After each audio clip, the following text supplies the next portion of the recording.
एक सेठ लगनदास जी के जीवन की बगिया फलहीन थी। कोई ऐसा मानवीय, आध्यात्मिक या चिकित्सात्मक प्रयत्न न था जो उन्होंने न किया हो।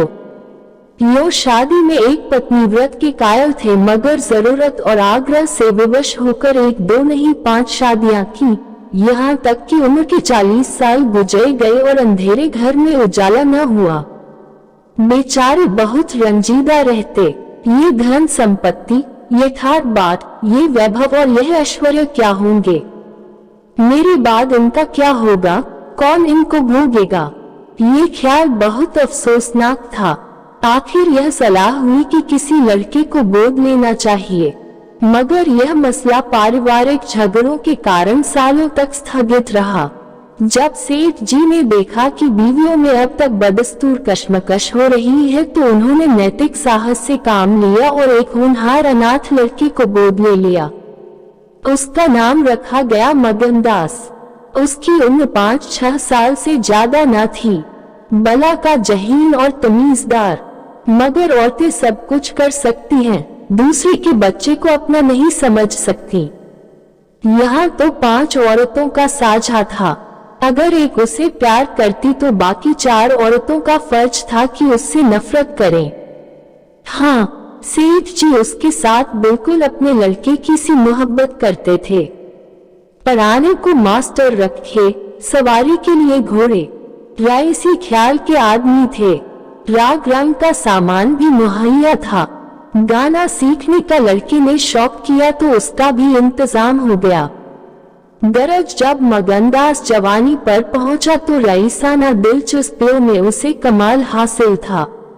उसका गाना सुनकर उस्ताद लोग कानों पर हाथ रखते। शाहसवार ऐसा कि दौड़ते हुए घोड़े पर सवार हो जाता। दिल डोल शक सूरत में उसका सा अलबेला जवान दिल्ली में कम होगा।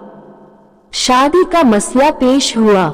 नागपुर के करोड़पति सेठ मक्खनलाल बहुत लहराए हुए थे। उनकी लड़की से शादी हो गई। धूमधाम का जिक्र किया जाए तो किस्सा वियोग की रात से भी लंबा हो जाए। मक्खनलाल का उसी शादी में दिवाला निकल गया। इस वक्त मगनदास से ज्यादा ईर्ष्या के योग्य आदमी और कौन होगा? उसकी जिंदगी की बहार उमंगों पर भी और मुरादों के फूल अपनी शबनमी ताजगी में खिल खिलकर हुस्न और ताजगी का समा दिखा रहे थे। मगर तकदीर की देवी कुछ और ही सामान कर रही थी। वह सैर सपाटे के इरादे से जापान गया हुआ था कि दिल्ली से खबर आई कि ईश्वर ने तुम्हें एक भाई दिया है। मुझे इतनी खुशी है कि ज्यादा अरसे तक जिंदा न रह सकूं। तुम बहुत जल्द लौट आओ। मगनदास के हाथ से तार का कागज छूट गया और सर में ऐसा चक्कर आया कि जैसे किसी ऊंचाई से गिर पड़ा है। मगनदास का किताबी ज्ञान बहुत कम था, मगर स्वभाव की सज्जनता से वो खाली हाथ न था। हाथों की उदारता ने, जो समृद्धि का वरदान है, हृदय को भी उदार बना दिया था। उसे घटनाओं की इस कायापलट से दुख तो जरूर हुआ। आखिर इंसान ही था, मगर उसने धीरज से काम लिया और एक आशा और भय की मिली जुली हालत में देश को रवाना हुआ। रात का वक्त था। जब अपने दरवाजे पर पहुंचा तो नाच गाने की महफिल सजी देखी। उसके कदम आगे न बढ़े। वह लौट पड़ा और एक दुकान के चबूतरे पर बैठकर सोचने लगा कि अब क्या करना चाहिए। इतना तो उसे यकीन था कि सेठ जी उसके साथ भी भलमनसी और मोहब्बत से पेश आएंगे, बल्कि शायद अब और भी कृपा करने लगे।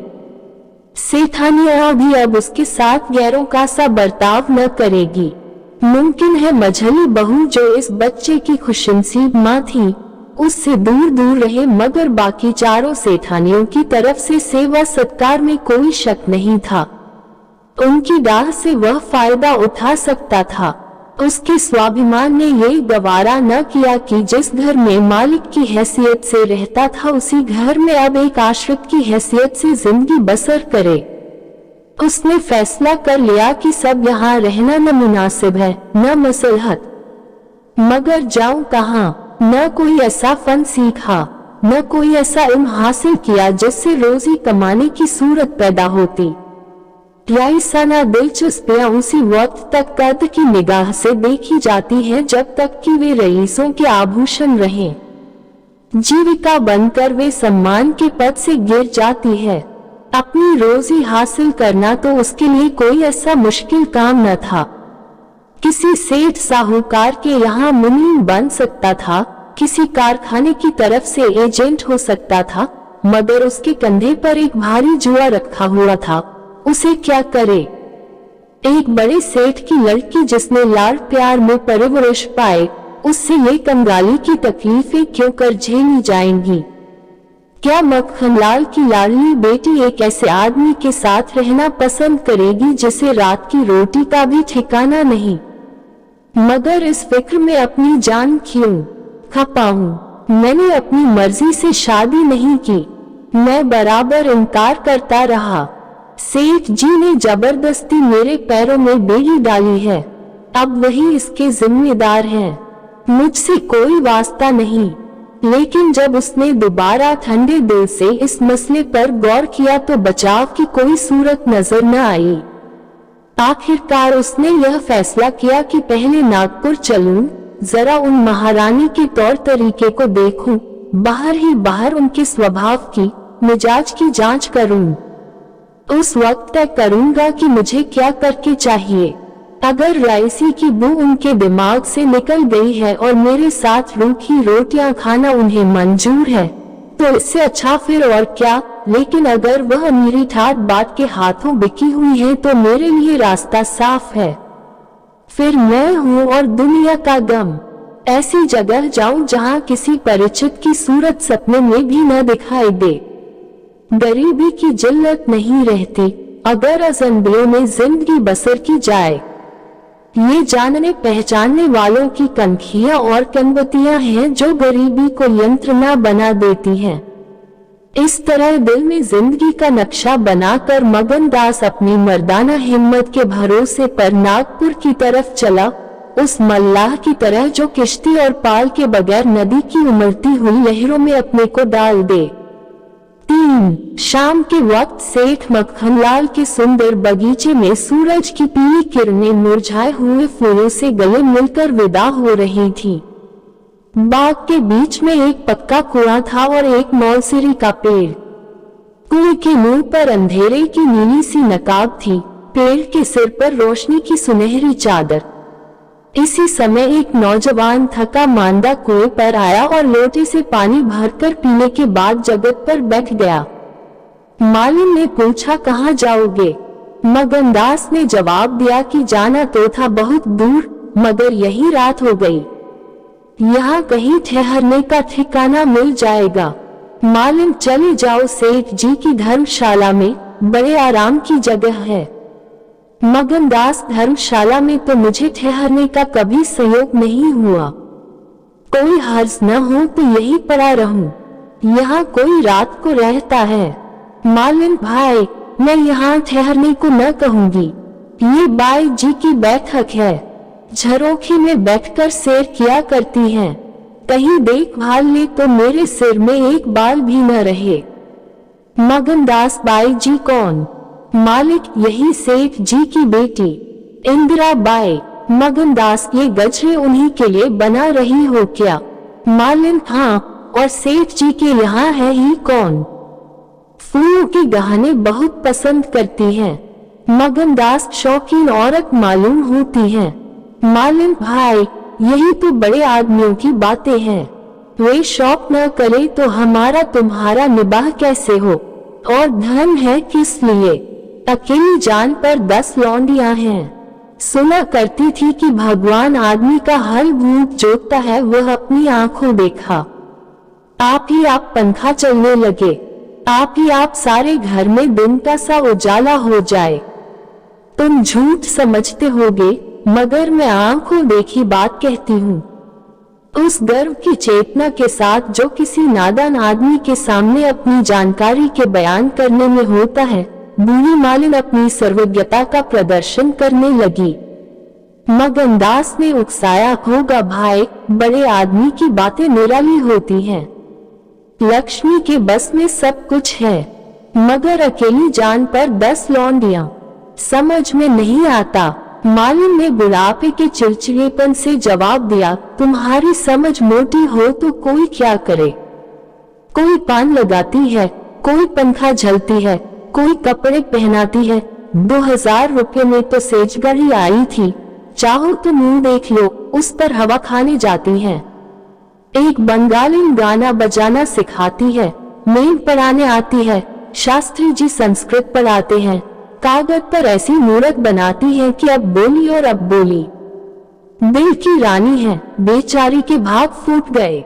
दिल्ली के सेठ लगनदास के गोद लिए हुए लड़की से ब्याह हुआ था, मगर राम जी की लीला 70 बरस के मुर्दे को लड़का दिया, कौन पति आएगा। जब से यह सुनावनी आई है तब से बहुत उदास रहती है। एक दिन रोती थी, मेरे सामने की बात है। बाप ने देख लिया, समझाने लगे, लड़की को बहुत चाहते हैं, सुनती हूँ दामाद को यही बुलाकर रखेंगे। नारायण करे, मेरी रानी दूध नहाए पूतो फले। माली मर गया था, उन्होंने आज न ली होती तो घर भर के टुकड़े मांगती। मगनदास ने एक ठंडी सांस ली, बेहतर है अब यहाँ से अपनी इज्जत आबरू लिए हुए चल दो, यहाँ मेरा निबाह न होगा। इंदिरा रईसजादी है, तुम इस काबिल नहीं हो कि उसके शौहर बन सको। मालिन से बोला तो धर्मशाला में जाता हूँ, जाने वहाँ खाट वॉट मिल जाती है कि नहीं, मगर रात ही तो काटनी है, किसी तरह कट ही जाएगी। रईसों के लिए मखमली गद्दे चाहिए, हम मजदूरों के लिए पुआल ही बहुत है। ये कहकर उसने लुटिया उठाई, डंडा संभाला और दर्द भरे दिल से एक तरफ चल दिया। उस वक्त इंदिरा अपने झरोखे पर बैठी हुई इन दोनों की बातें सुन रही थी। कैसा संयोग है कि स्त्री को स्वर्ग की सब सिद्धियां प्राप्त हैं और उसका पति आवारों की तरह मारा मारा फिर रहा है, उसे रात काटने का ठिकाना नहीं। 4 मगनदास निराश विचारों में डूबा हुआ शहर से बाहर निकल आया और एक सराय में ठहरा जो सिर्फ इसलिए मशहूर थी कि वहाँ शराब की एक दुकान थी। यहाँ आसपास से मजदूर लोग आकर अपने दुख को भुलाया करते थे।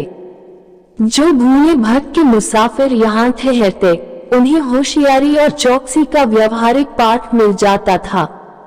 मगनदास थका मांदा था ही, एक पेड़ के नीचे चादर बिछाकर सो रहा और जब सुबह को नींद खुली तो उसे किसी पीर औलिया के ज्ञान की सजीव दीक्षा का चमत्कार दिखाई पड़ा, जिसकी पहली मंजिल वैराग्य है। उसकी छोटी सी पोटली जिसमें 2 कपड़े और थोड़ा सा रास्ते का खाना और लुटिया डोर बंधी हुई थी, गायब हो गई। उन कपड़ों को छोड़कर जो उसके बदन पर थे, अब उसके पास कुछ भी न था और भूख, जो कंगाली में और भी तेज हो जाती है, उसे बेचैन कर रही थी। मगर वह दृढ़ स्वभाव का आदमी था, उसने किस्मत का रोना न रोया और किसी तरह गुजर करने की तदबीरें सोचने लगा।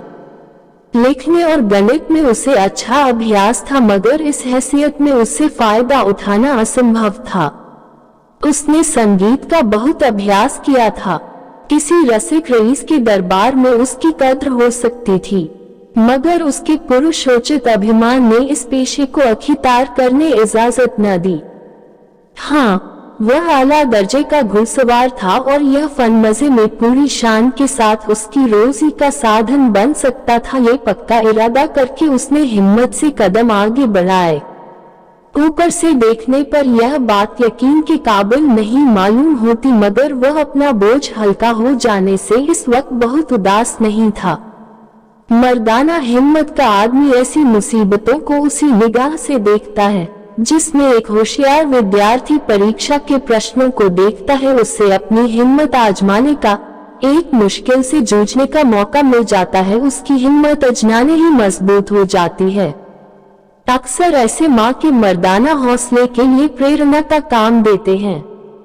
मगनदास इस जोश से कदम बढ़ाता चला जाता था कि जैसे कामयाबी की मंजिल सामने नजर आ रही है, मगर शायद वहाँ के घोड़ों ने शरारत और बिगड़ेलपन से तौबा कर ली थी, या वे स्वाभाविक रूप से बहुत मजे में धीमे धीमे चलने वाले थे। वह जिस गांव में जाता निराशा को उकसाने वाला जवाब पाता।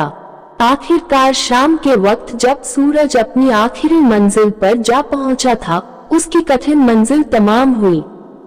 नागरघाट के ठाकुर अतुल सिंह ने उसकी चिंता को समाप्त किया। यह एक बड़ा गांव था। पक्के मकान बहुत थे, मगर उनमें प्रेतात्माएं आबाद थीं। कई साल पहले प्लेग ने आबादी के बड़े हिस्से को इस क्षणभंगुर संसार से उठाकर स्वर्ग में पहुंचा दिया था। इस वक्त प्लेग के बचे खुचे वे लोग गांव के नौजवान और शौकीन जमींदार साहब और हल्के के कारगुजार और रोबीले थानेदार साहब थे। उनकी मिली जुली कोशिशों से गांव में सतयुग का राज था। धन दौलत को लोग जान का अजाब समझते थे, उसे गुनाह की तरह छुपाते थे। घर घर में रुके रहते हुए लोग कर्ज ले लेकर खाते और फटेहालों की तरह रहते थे। इसी में निबाह था। काजल की कोठरी थी, सफेद कपड़े पहनना उन पर धब्बा लगाना था।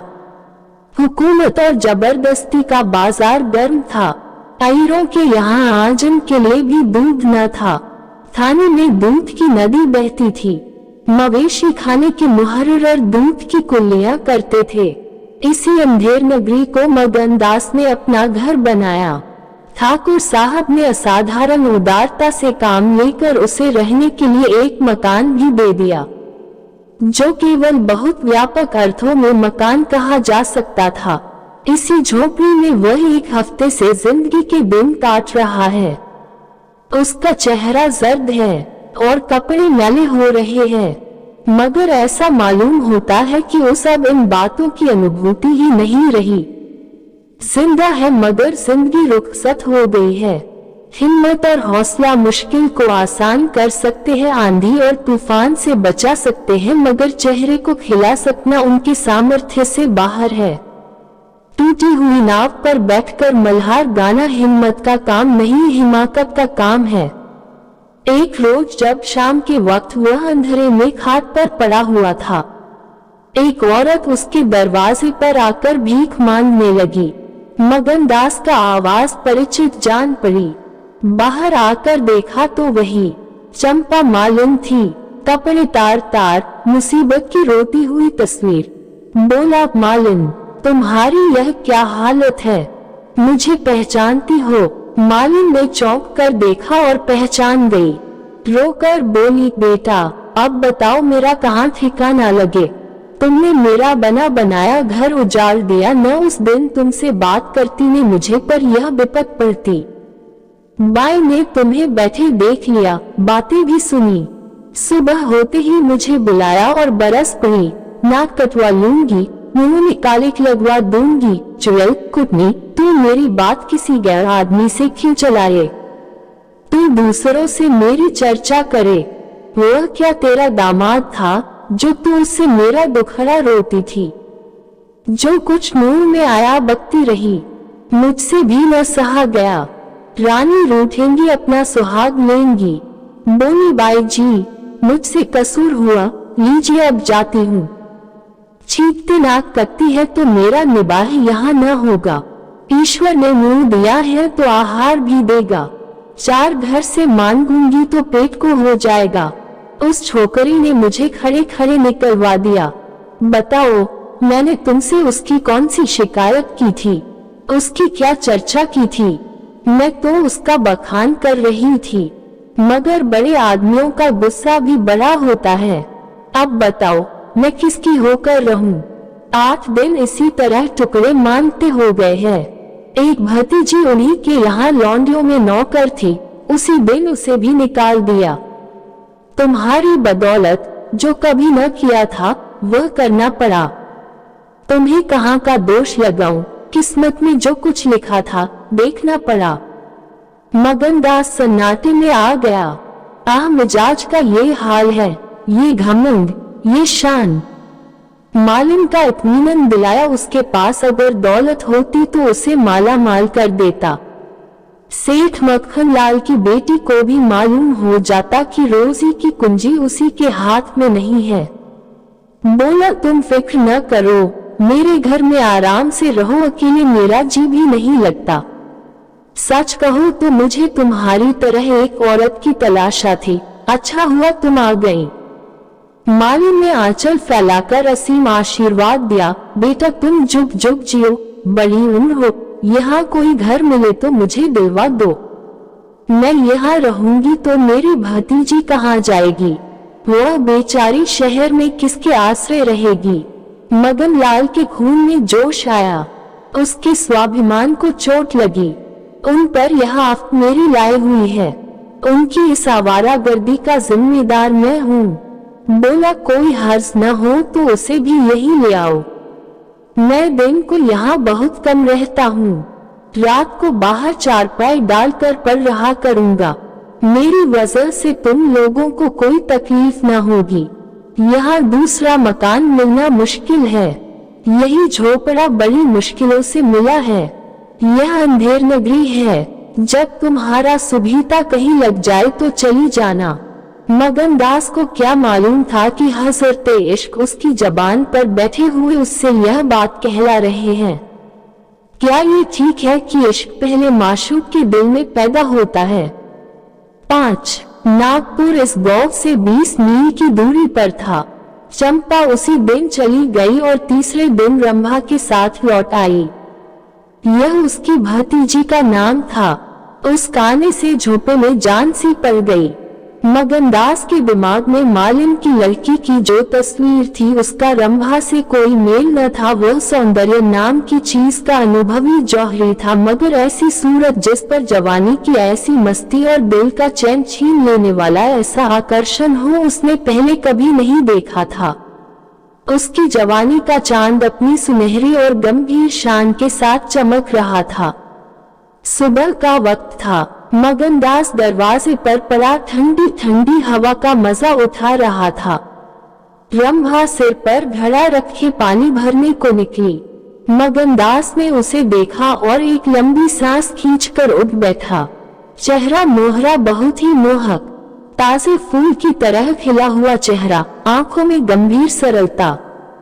मगन दास को उसने भी देखा। चेहरे पर लाज की लाली दौड़ गई। प्रेम ने पहला वार किया। मगन दास सोचने लगा, क्या तकदीर यहाँ कोई और गुल खिलाने वाली है? क्या दिल मुझे यहाँ भी चैन न लेने देगा? रंभा, तू यहाँ नाहक आई। नाहक एक गरीब का खून तेरे सर पर होगा। मैं तो अब तेरे हाथों बिक चुका, मगर क्या तू भी मेरी हो सकती है? लेकिन नहीं, इतनी जल्दबाजी ठीक नहीं। दिल का सौदा सोच समझकर करना चाहिए।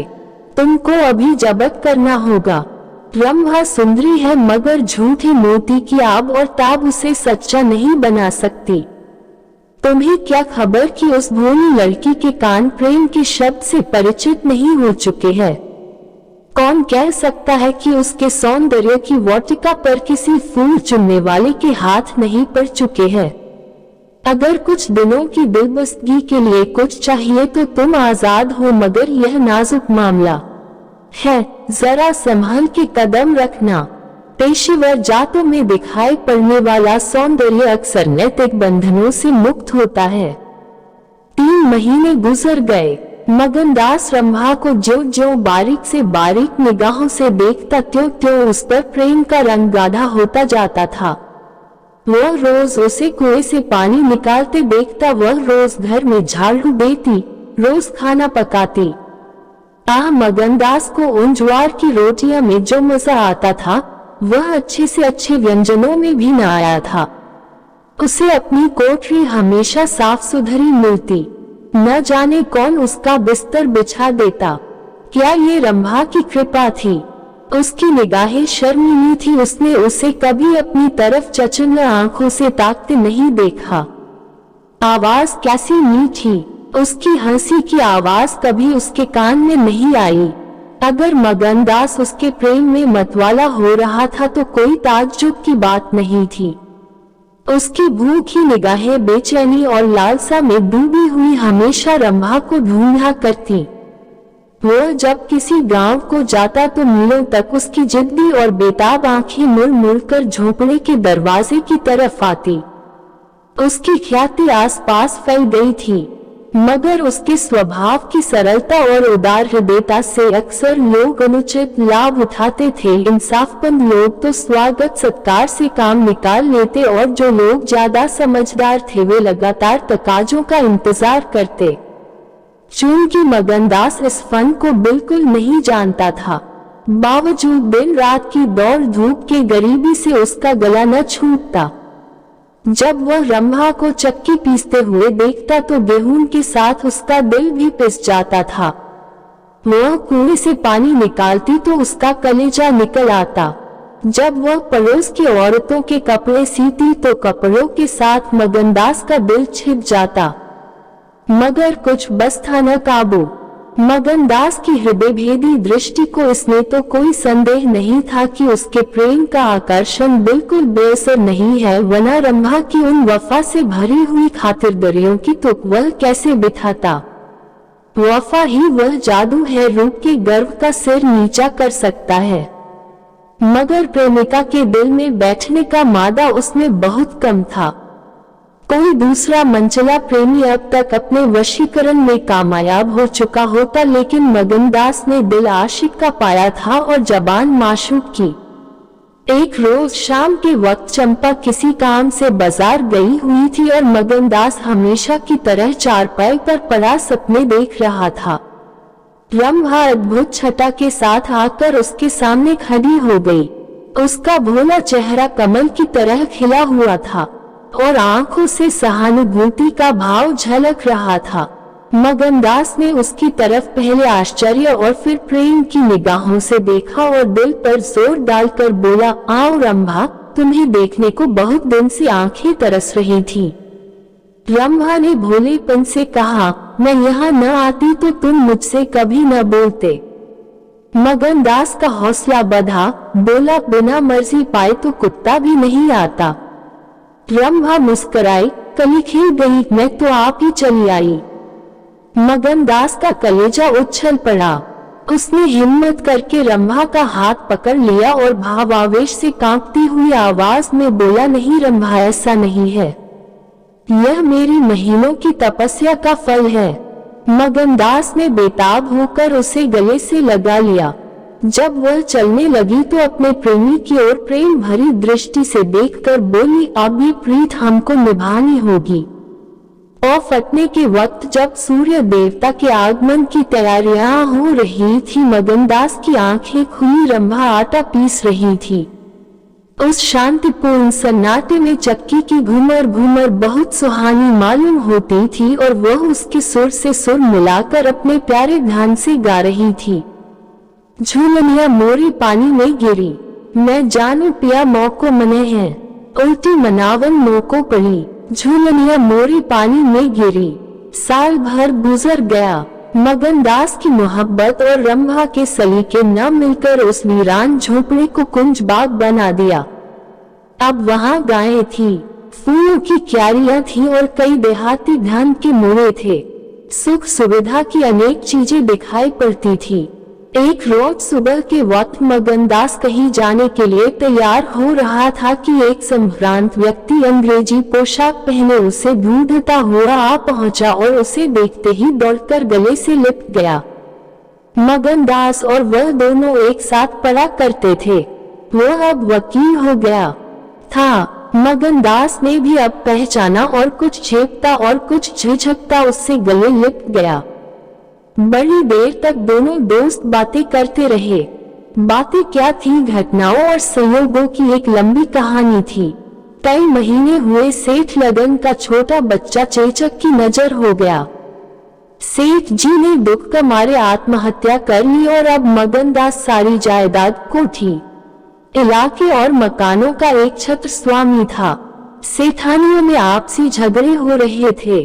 कर्मचारियों ने गबन को अपना धन बना रखा था। बड़ी सेठानी उसे बुलाने के लिए खुद आने को तैयार थी, मगर वकील साहब ने उन्हें रोका था। तब मगनदास ने मुस्कुरा कर पूछा, तुम्हें क्यों कर मालूम हुआ कि मैं यहाँ हूँ? तो वकील साहब ने फरमाया, महीने भर से तुम्हारी टोह में हूँ। सेठ मकखनलाल ने अता पता बतलाया।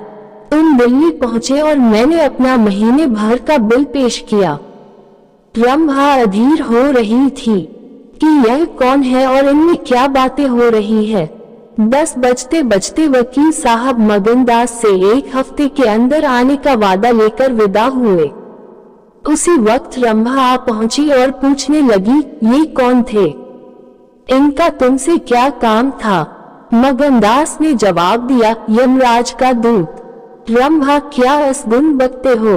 मगन, नहीं नहीं रंभा, यह असगुन नहीं है, यह सचमुच मेरी मौत का दूत था।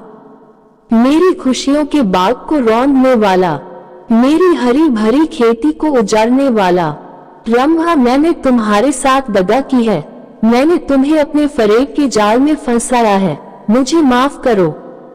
मोहब्बत ने मुझसे ये सब करवाया। मैं मगन सिंह ठाकुर नहीं हूँ, मैं सेठ लगनदास का बेटा और सेठ मक्खनलाल का दामाद हूँ। मगनदास को डर था कि रंभा ये सुनते ही चौंक पड़ेगी और शायद उसे जालिम, दगाबाज कहने लगे, मगर उसका ख्याल गलत निकला। रंभा ने आंखों में आंसू भरकर सिर्फ इतना कहा, तो क्या तुम मुझे छोड़कर चले जाओगे? मगनदास ने उसे गले लगाकर कहा, हाँ। रंभा, क्यों? मगन, इसलिए कि इंदिरा बहुत होशियार, सुंदर और धनी है। रंभा, मैं तुम्हें न छोड़ूंगी। तभी इंदिरा की लोरी थी, अब उनकी सौत बनूंगी। तुम जितनी मेरी मोहब्बत करोगे उतनी इंदिरा की तो न करोगे, क्यों? मगनदास इस भोलेपन पर मतवाला हो गया, मुस्करा कर बोला, अब इंदिरा तुम्हारी लोरी बनेगी, मगर सुनता हूँ वह बहुत सुंदर है, कहीं मैं उसकी सूरत पर लुभा न जाऊं। मर्दों का हाल तुम नहीं जानती, मुझे अपने ही से डर लगता है। रंभा ने विश्वास भरी आंखों से देखकर कहा, क्या तुम भी ऐसा करोगे? ओह, जो जी में आए करना, मैं तुम्हें न छोड़ूंगी। इंदिरा रानी बने, मैं लौड़ी हूंगी, क्या इतने पर भी मुझे छोड़ दोगे? मगनदास की आंखें दबा गईं, बोला, प्यारी, मैंने फैसला कर लिया है कि दिल्ली न जाऊंगा। ये तो मैं कह ही न पाया कि सेठ जी का स्वर्गवास हो गया। बच्चा उनसे पहले ही चल बसा था। अफसोस सेठ जी के आखिरी दर्शन भी न कर सका। अपना बाप भी इतनी मोहब्बत नहीं कर सकता। उन्होंने मुझे अपना वारिस बनाया है। वकील साहब कहते थे कि सेठानियों में अनबन है, नौकर चाकर लूट मार मचा रहे हैं। वहाँ का ये हाल है और मेरा दिल वहाँ जाने पर राजी नहीं होता। दिल तो यहाँ है, वहाँ कौन जाए? रंभा जरा देर तक सोचती रही, फिर बोली, तो मैं तुम्हें छोड़ दूंगी। इतने दिन तुम्हारे साथ रही, जिंदगी का सुख लूटा, अब जब तक जीऊंगी इस सुख का ध्यान करती रहूंगी। मगर तुम मुझे भूल तो न जाओगे। साल में एक बार देख लिया करना, इसी झोपड़े में आकर। मगनदास ने बहुत रोका मगर आंसू न रोक सके। बोले, रंभा, आई बातें न करो, कलेजा बैठा जाता है। मैं तुम्हें छोड़ नहीं सकता, इसलिए नहीं कि तुम्हारे ऊपर कोई एहसान है, तुम्हारी खातिर नहीं, अपनी खातिर। वह शांति, वो प्रेम, वह आनंद जो मुझे यहाँ मिलता है और कहीं नहीं मिल सकता। खुशी के साथ जिंदगी बसर हो, यही मनुष्य के जीवन का लक्ष्य है। मुझे ईश्वर ने ये खुशी यहाँ दे रखी है तो मैं उसे क्यों छोड़ूं? धन दौलत को मेरा सलाम है, मुझे उसकी हवस नहीं है। रंभा फिर गंभीर स्वर में बोली, मैं तुम्हारे पांव की बेड़ी न बनूंगी। चाहे तुम अभी मुझे न छोड़ो, लेकिन थोड़े दिनों में तुम्हारी यह मोहब्बत न रहेगी। मगनदास को कोड़ा लगा, जोश से बोला, तुम्हारे सिवा इस दिल में अब कोई और जगह नहीं पा सकता। रात ज्यादा हो गई थी, अष्टमी का चांद सोने जा चुका था। दोपहर के कमल की तरह साफ आसमान में सितारे खिले हुए थे। किसी खेत के रखवाले की बांसुरी की आवाज, जिसे दूरी ने तासीर, सन्नाटे में सुरीलापन और अंधेरे में आत्मिकता का आकर्षण दे दिया। था। कानों में आ जा रही थी कि जैसे कोई पवित्र आत्मा नदी के किनारे बैठी हुई पानी की लहरों से या दूसरे किनारे के खामोश और अपनी तरफ खींचने वाले पेड़ों से अपनी जिंदगी की गम की कहानी सुना रही है। मगनदास सो गया मगर रंभा की आंखों में नींद न आई। 6 सुबह हुई तो मगनदास उठा और रंभा को पुकारने लगा, मगर रंभा रात ही को अपनी चाची के साथ वहां से कहीं चली गई थी। मगनदास को उस मकान के बड़े दीवार पर एक मनहूसियत सी छाई हुई मालूम हुई कि जैसे घर की जान निकल गई हो। वो घबराकर उस कोठरी में गया जहां रंभा रोज चक्की पीसती थी, मगर अफसोस आज चक्की एकदम निश्चल थी। फिर वह कुएं की तरह दौड़ा गया, लेकिन ऐसा मालूम हुआ कि कुएं ने उसे निगल जाने के लिए अपना मुंह खोल दिया है। तब वह बच्चों की तरह चीख उठा। वह रोता हुआ फिर उसी झोपड़ी में आया जहां कल रात तक प्रेम का वास था, मगर उस वक्त वह शोक का घर बनी हुई थी। जब जरा आंसू थमे तो उसने घर में चारों तरफ निगाह दौड़ाई। रंभा की साड़ी अरगनी पर पड़ी हुई थी। एक पिटारी में वह कंगन रखा हुआ था जो मगनदास ने उसे दिया था। बर्तन सब रखे हुए थे, साफ और सुधरे। मगनदास सोचने लगा, रंभा तूने रात को कहा था मैं तुम्हें छोड़ दूंगी, क्या तूने वह बात दिल से कही थी?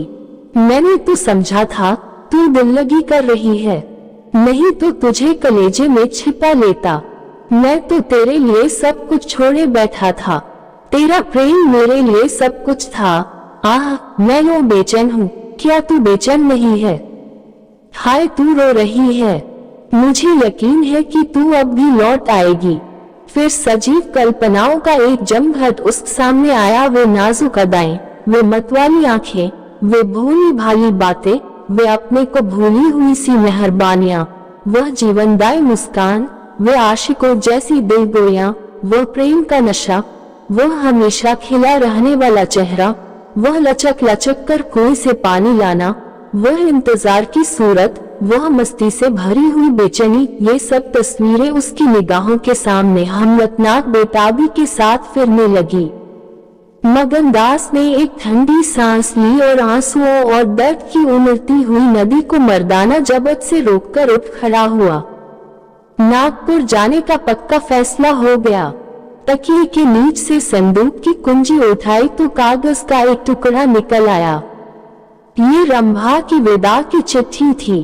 प्यारे, मैं बहुत रो रही हूँ, मेरे पैर नहीं उठते, मगर मेरा जाना जरूरी है। तुम्हें जगाऊंगी तो तुम जाने न दोगे। कैसे जाऊं, अपने प्यारे पति को कैसे छोड़ूं? किस्मत मुझसे यह आनंद का घर छुड़वा रही है। मुझे बेवफा न कहना, मैं तुमसे फिर कभी मिलूंगी।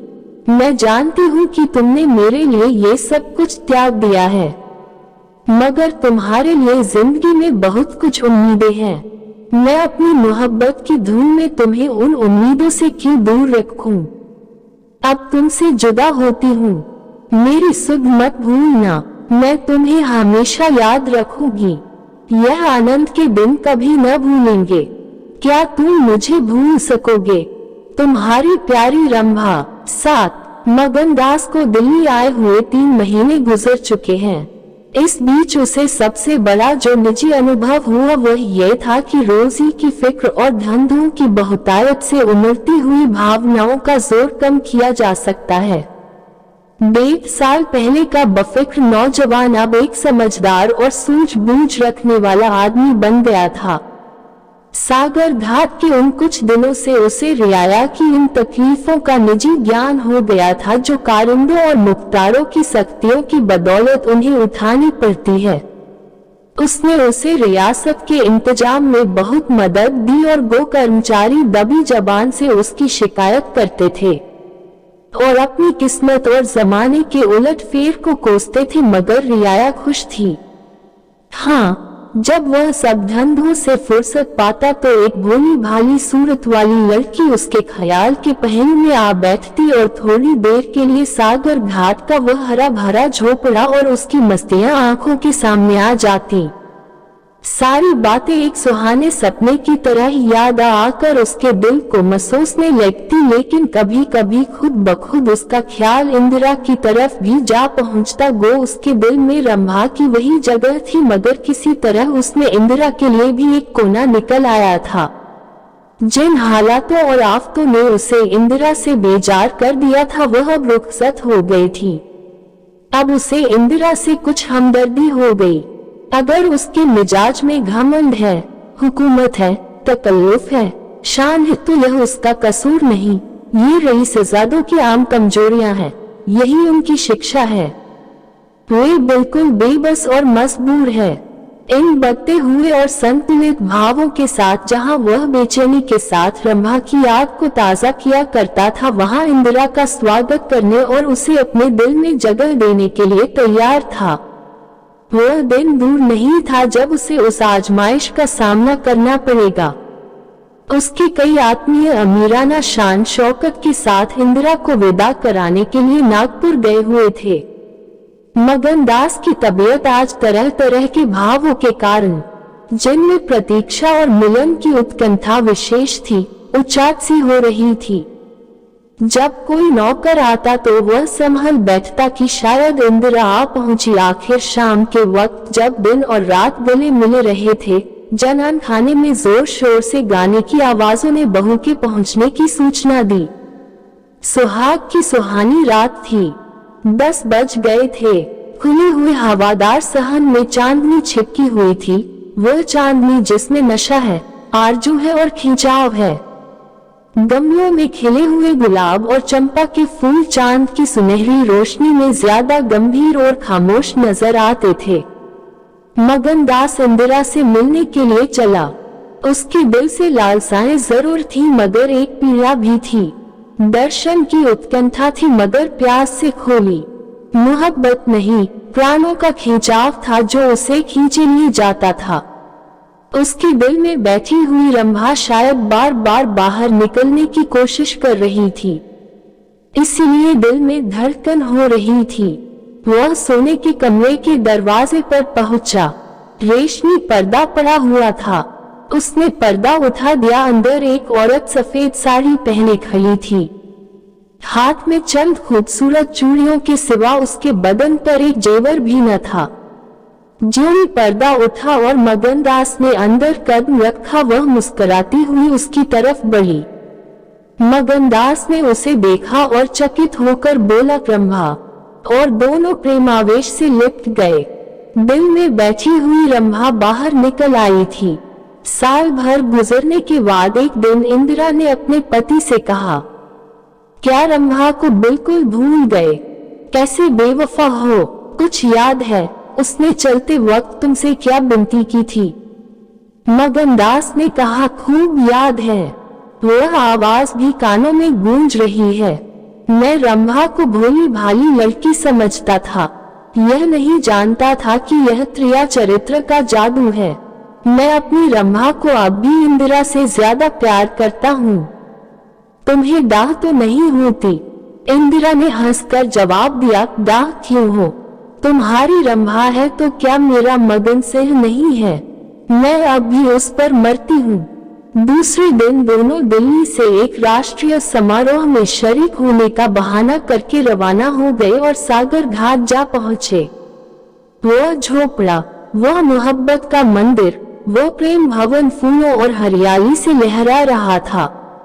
चंपा मालिन उन्हें वहां मिली। गांव के जमींदार उनसे मिलने के लिए आए। कई दिन तक फिर मगन सिंह को घोड़े निकालने पड़े। रंभा कुएं से पानी लाती, खाना पकाती, फिर चक्की पीसती और गाती। गांव की औरतें फिर उससे अपने कुर्ते और बच्चों की लेसेदार टोपियां सिलवाती हैं। हाँ, इतना जरूर कहती हैं कि उसका रंग कैसा निखर आया है, हाथ पांव कैसे मुलायम पड़ गए हैं। किसी बड़े घर की रानी मालूम होती है, मगर स्वभाव वही है, वही मीठी बोली है, वही मुरौवत, वही हंसमुख चेहरा। इस तरह एक हफ्ता इस सरल और पवित्र जीवन का आनंद उठाने के बाद दोनों दिल्ली वापस आए और अब 10 साल गुजरने पर भी साल में एक बार उस झोपड़ी के नसीब जागते हैं।